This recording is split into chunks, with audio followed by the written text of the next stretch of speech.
Shalom Bapak Ibu Saudara-saudara yang dikasihi di dalam nama Tuhan Yesus Kristus. Kita pada saat ini kita mengucap syukur kepada Tuhan karena Tuhan mengembalikan kita pada jam-jam ibadah kita. Nah, Bapak Ibu, saya kira kita harus bersyukur akan hal ini karena ada banyak di luar sana yang tidak bisa beribadah karena berbagai macam kondisi dan situasi yang tidak mendukung. Tapi kita, karena penyertaan Tuhan, kita bisa ada sampai saat ini. Kita bisa mengikuti ibadah ini walaupun secara live streaming. Nah, Bapak Ibu, pada saat ini saya mengajak kita untuk mendengarkan kebenaran firman Tuhan. Tetapi sebelum kita mendengarkan kebenaran firman Tuhan, saya mengajak Bapak Ibu, saudara-saudara untuk berdoa. Mari kita berdoa. Kami bersyukur Tuhan, jikalau kami ada sampai pada saat ini, dan jikalau kami bisa berkumpul kembali dan mengikuti ibadah live streaming ini. Tuhan, terima kasih untuk semuanya. Dan pada saat ini Tuhan, kami rindu mendengarkan kebenaran firman-Mu. Maka dari itu Tuhan, kami mohon Roh Kudus-Mu untuk menyertai kami, untuk melindungi kami sepanjang kami mendengarkan kebenaran firman-Mu. Apalagi hamba-Mu yang akan menyampaikan firman-Mu, hamba-Mu sadar bahwa hamba-Mu penuh keterbatasan dalam menyampaikan, sehingga hamba-Mu memohon Roh Kudus supaya menyertai dalam penyampaian firman-Mu. Ya Tuhan, teruslah sertai kami dalam ibadah ini, kiranya Tuhan yang dimuliakan di atas alam semesta. Dalam nama Tuhan Yesus Kristus kami berdoa. Amin. Ya, sekali lagi saya sapa kita semua, Shalom. Nah, Bapak Ibu, pada saat ini kita akan belajar kebenaran firman Tuhan. Dan teks yang akan kita bahas pada saat ini terambil dari 2 Timotius pasal 3 ayat 10 sampai 17. Sekali lagi 2 Timotius pasal 3 ayat 10 sampai 17. Nah, saya akan membacakan teks ini dan Bapak Ibu Saudara mengikuti dalam hatinya masing-masing. 2 Timotius pasal 3 ayat 10 sampai 17 di atas sebuah perikop iman yang bertumbuh dalam penganiayaan dan dalam pembacaan kitab suci. Ayat 10 berkata demikian. Tetapi engkau telah mengikuti ajaranku, cara hidupku, pendirianku, imanku, kesabaranku, kasihku, dan ketekunanku.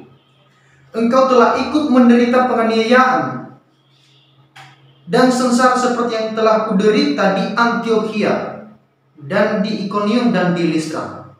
Semua penganiayaan itu kuderita dan Tuhan telah melepaskan aku daripadanya. Memang setiap orang yang mau hidup beribadah di dalam Yesus Kristus akan menderita aniaya. Sedangkan orang jahat dan penipu akan bertambah jahat. Mereka menyesatkan dan disesatkan. Tetapi hendaklah engkau tetap berpegang pada kebenaran yang telah engkau terima dan engkau yakini, dengan selalu mengingat orang yang telah mengajarkannya kepadamu. Ingatlah juga bahwa dari kecil engkau sudah mengenal kitab suci yang dapat memberi hikmat kepadamu dan menuntun engkau kepada keselamatan oleh iman kepada Yesus Kristus.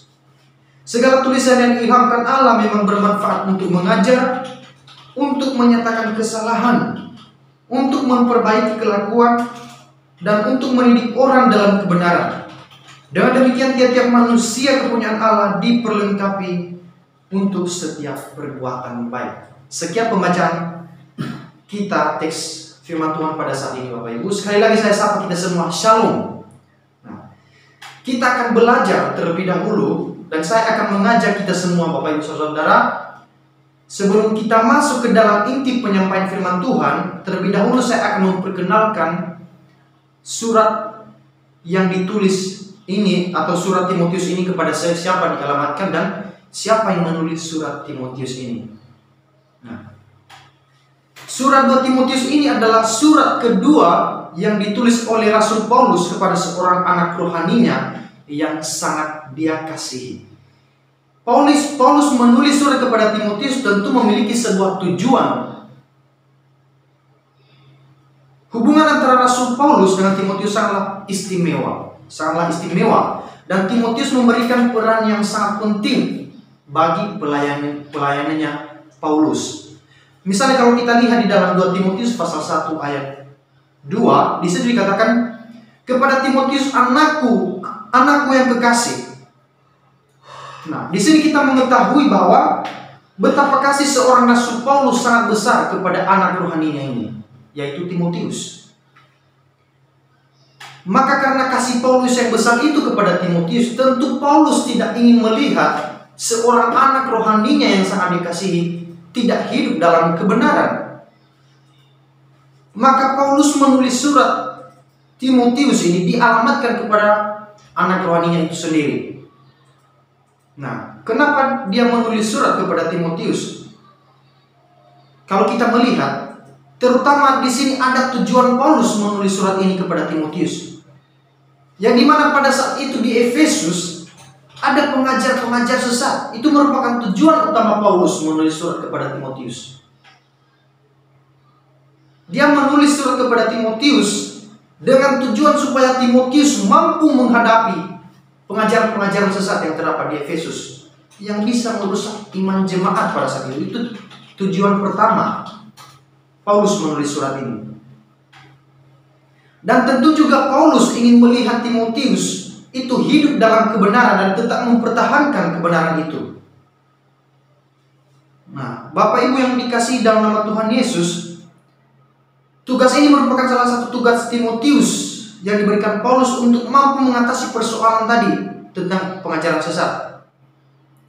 Dimana kalau jika kita lihat dalam 1 Timotius, di dalam 1 Timotius pasal 1 ayat 7, dikatakan di situ mereka itu hendak menjadi pengajar hukum Taurat tanpa mengerti perkataan mereka sendiri, dan pokok-pokok yang secara mutlak mereka kemukakan.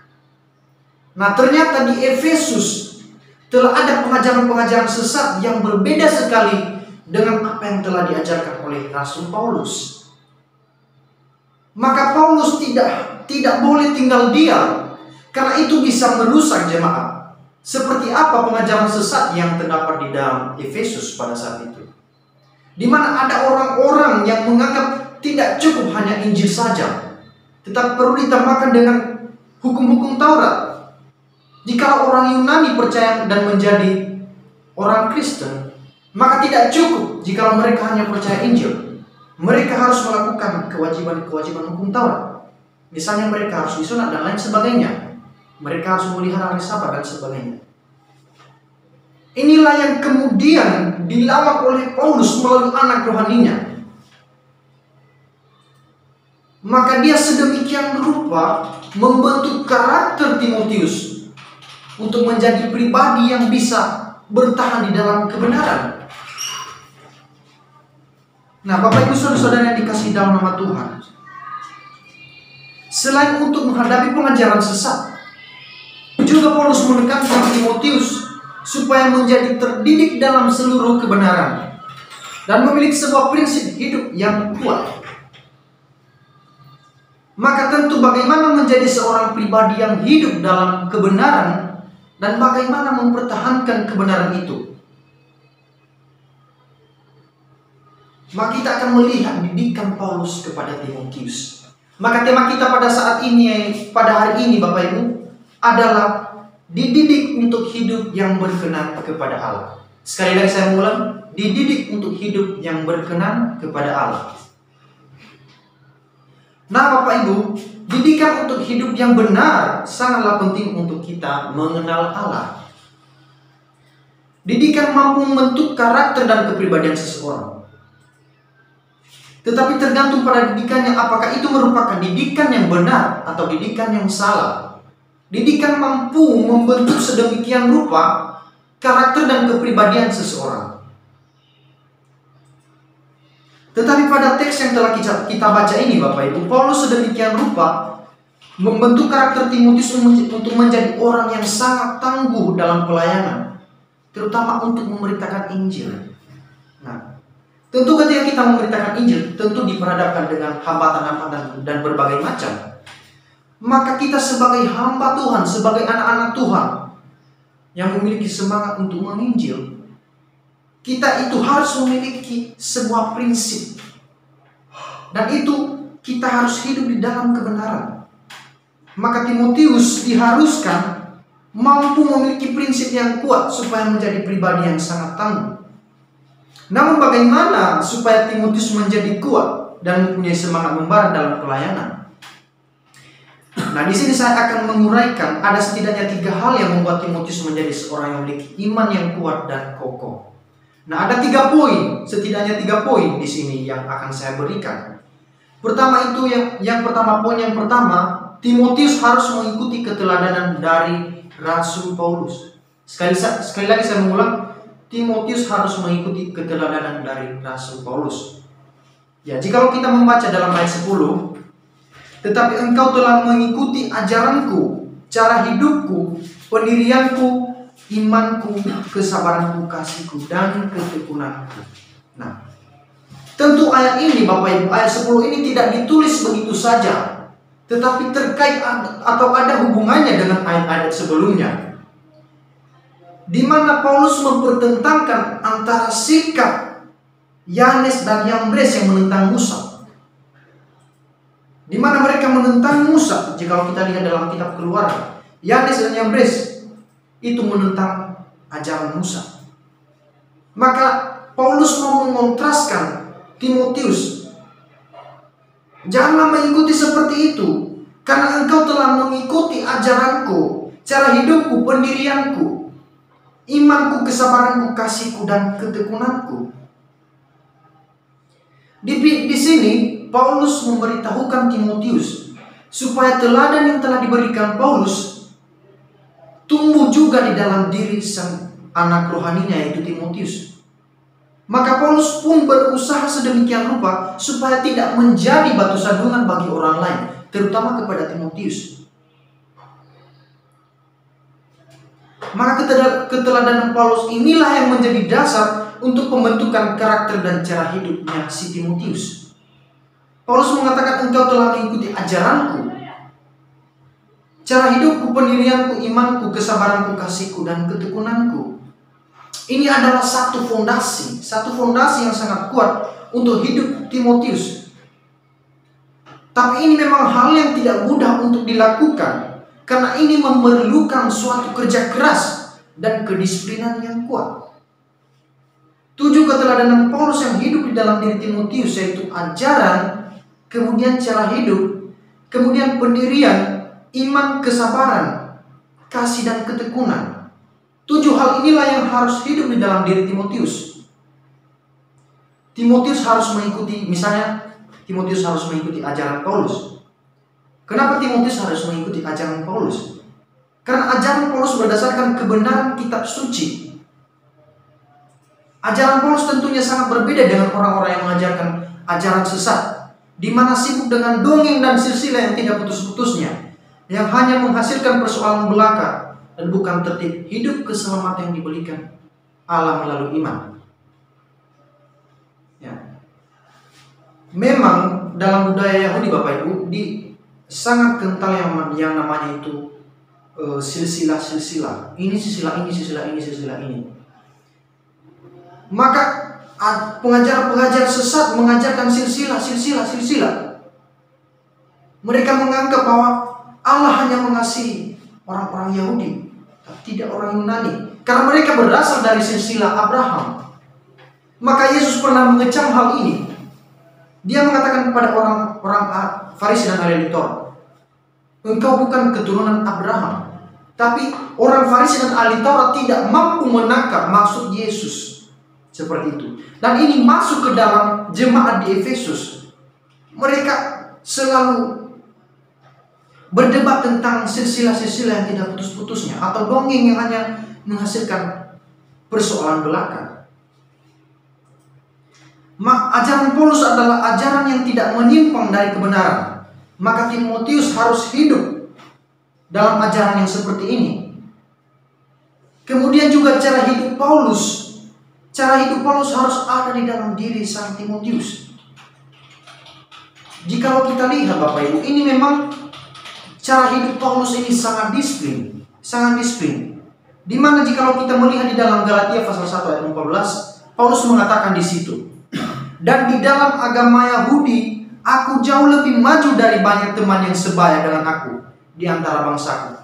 Sebagai orang yang sangat rajin memelihara adat istiadat nenek moyangku. Nah, di sini kita melihat cara hidup Paulus yang sangat disiplin. Kenapa Paulus sangat disiplin?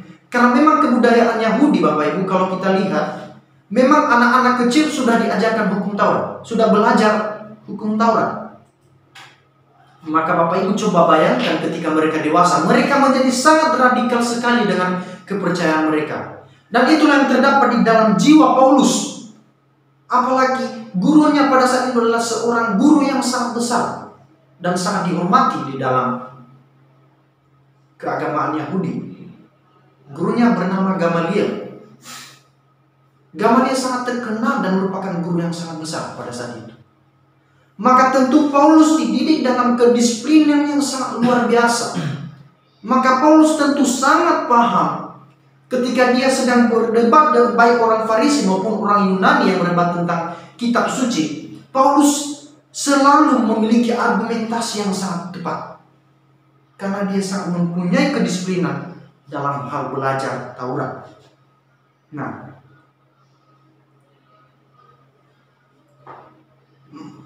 Bapak Ibu, tentu Paulus ini sangat radikal juga terhadap agamanya sebelum dia mengenal Yesus Kristus.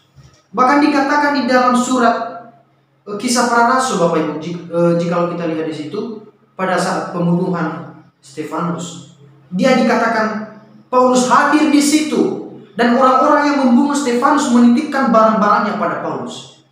Dan bahkan Paulus sebelum dia bertobat pada pasal 9 dikatakan di situ dia menganiaya jemaat, dia meminta surat resmi supaya dia diperkenan untuk menganiaya jemaat-jemaat Tuhan atau orang-orang yang percaya kepada Yesus Kristus.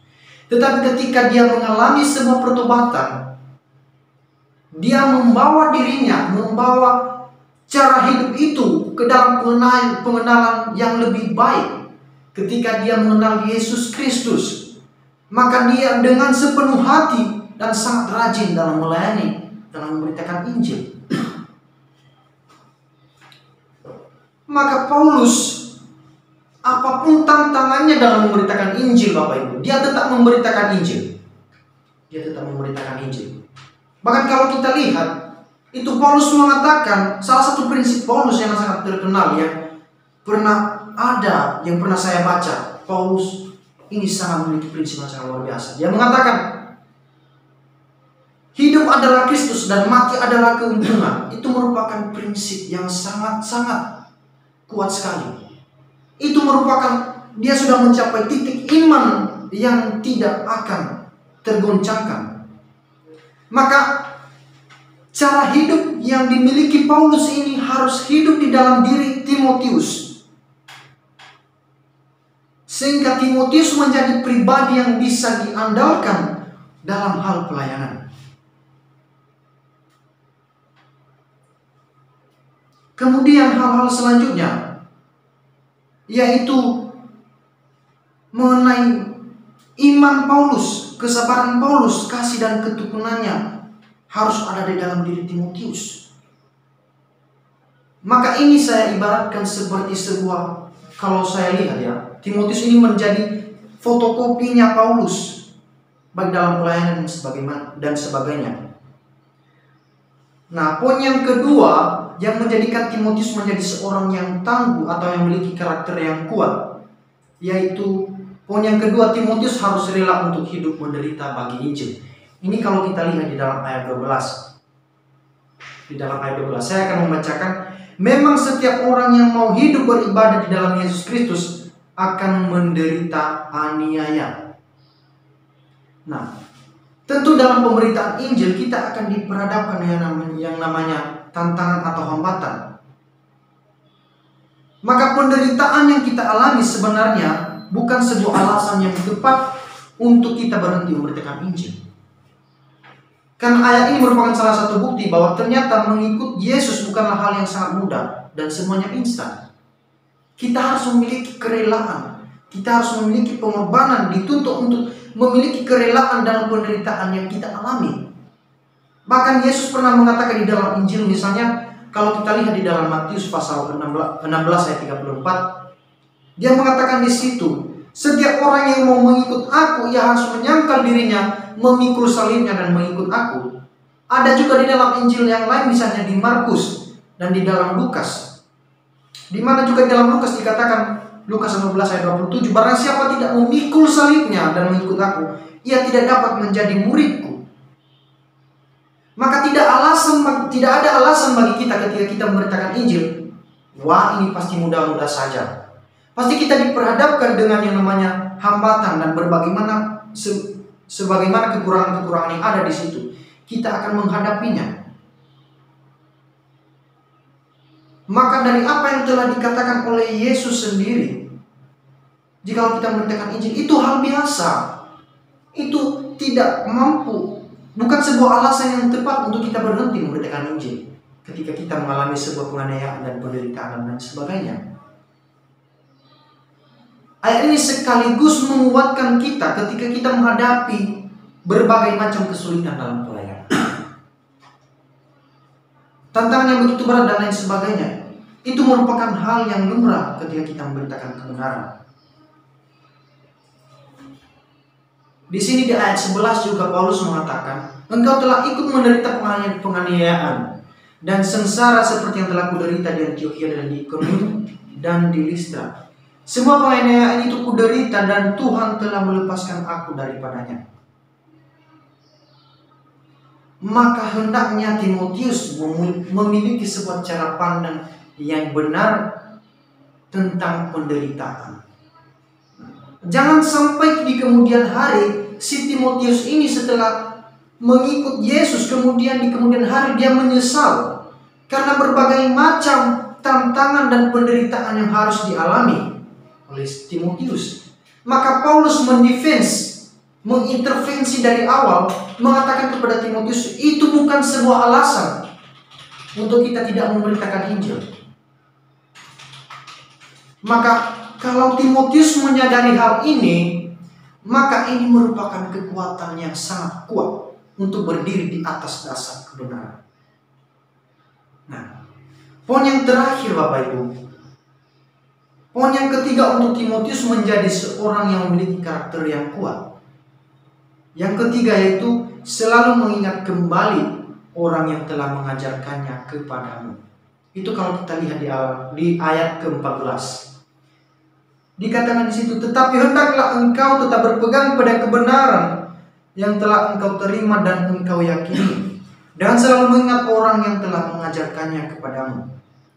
Salah satu prinsip yang paling penting untuk mampu membuat Timotius tetap berkobar-kobar adalah mengingat kembali orang-orang yang telah mengajarkan sesuatu kepadanya. Maka kalau saya melihat di sini, Bapak Ibu, ada orang-orang yang telah mengorbankan sesuatu untuk membentuk karakternya, yakni terutama dimulai dari keluarganya sendiri, keluarga Timotius sendiri. Orang tua Timotius, Bapak Ibu, bukan seperti keluarga kita pada umumnya, yang dimana satu kebudayaan, maka tidak banyak perbedaan atau perselisih perbedaan pendapat. Timotius berasal dari keluarga yang berbeda budaya, bahkan nilai-nilai moral. Karena dikatakan di sini bahwa ibu Timotius itu adalah keturunan Yahudi dan ayah Timotius adalah orang Yunani. Ini adalah dua hal atau kultur yang sangat berbeda, tapi kemudian menyatu dan kemudian mengajarkan sesuatu kepada Timotius. Coba Bapak Ibu bayangkan. Maka tentu misalnya di dalam kebudayaan Yahudi, ibunya Oinike, ini tentu menjunjung tinggi nilai-nilai moral.